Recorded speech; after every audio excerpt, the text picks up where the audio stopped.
Hello, and welcome to the next review on Foos Entertainment.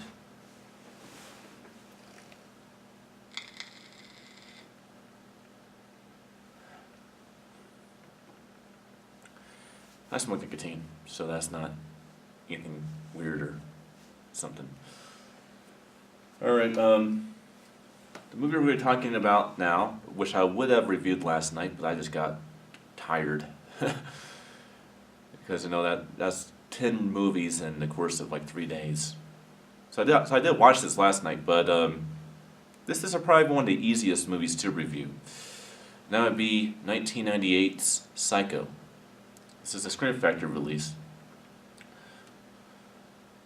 So it's pretty good. The premise of the story of 98 Psycho is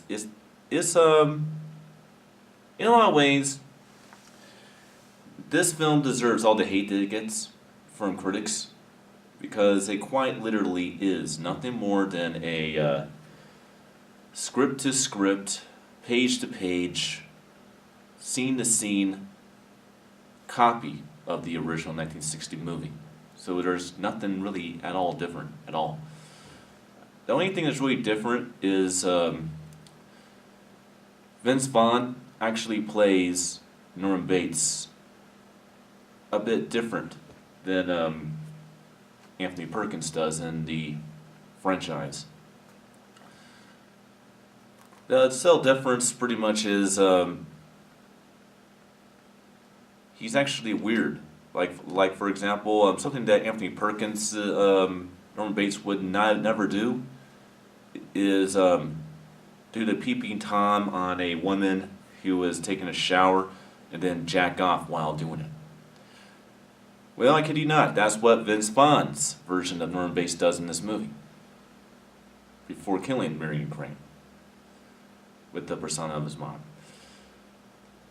But that's like one of the very few differences between 1960's Psycho and 1998's complete retelling of it.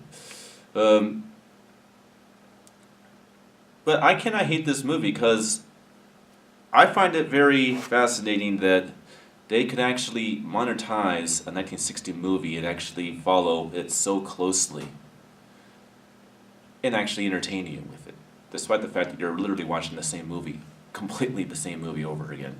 The only difference is they had different actors and it's in color. And it's more digital looking, because it's a modern movie. That's about the only way you kind of put it. Now, of course, the premise of the story is the same as 1960's original Alfred Hitchcock movie.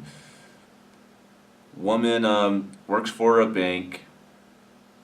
This redneck comes in with all this money all smothered in everybody's face, buying a house. She decides to run with the money. After going out of state, she ends up tired, ends up going to the Bates Motel.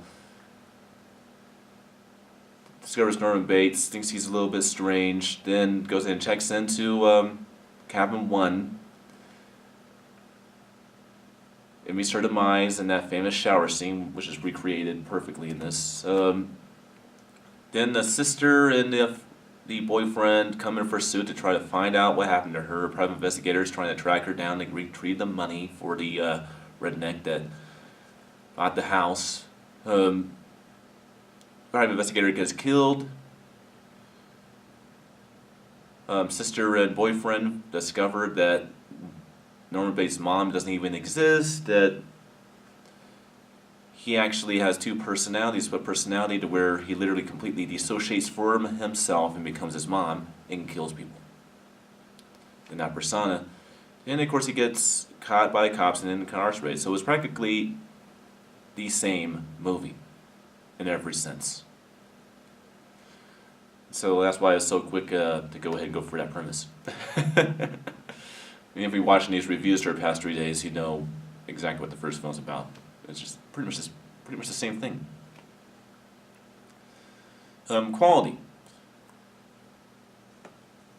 This film was made in 1998, so it is more modern looking. Now, it's not a high definition movie when it came out in theaters. But But again, what I love about Scream Factory is they respect the original director's vision of the movie. So this actually has a nostalgic look that kind of goes with the movie because they tried to capture that 1970s nostalgic look while making it look like a 1998 movie. That's one of the interesting things about the movie is it kind of just looks like that. I don't know, maybe it's just me that thinks that. I just see some bright colors in the movie. That doesn't really seem 1990-ish, but seems more like 1970-ish. But this film does take place in 1998, so it could just be me. And what that means is you'll actually have, you know, the sullenness of cool temperatures with the overuse of warm temperatures being neutralized and then balanced with neutrals. That's kind of the easiest way to describe it. A 5.1 track. Because this film had 5.1 in theaters, the 5.1 track is top-notch. In fact, I kind of wished that 1960 Psycho actually had a DTS HD master audio track like this one because it would have made the movie even cooler, but it didn't. But this one does. And so, quite the theater sound experience watching this movie. Well, is 98 Psycho better than 1960 Psycho?